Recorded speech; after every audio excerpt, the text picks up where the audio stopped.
Kebakaran hebat ini melanda permukiman warga di Jalan Olahraga, Kecamatan Polewali Mandar. Kebakaran menghanguskan 2 rumah warga dan salah satunya merupakan bank sampah.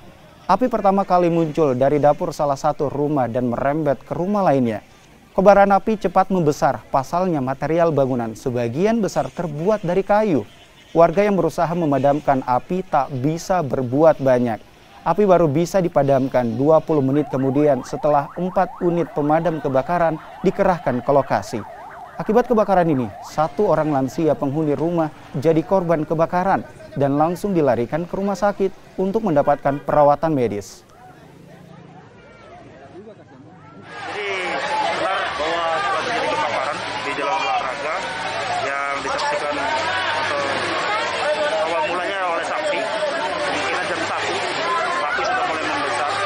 Saksi juga menerangkan bahwasanya api mulanya berasal dari dapur dari salah satu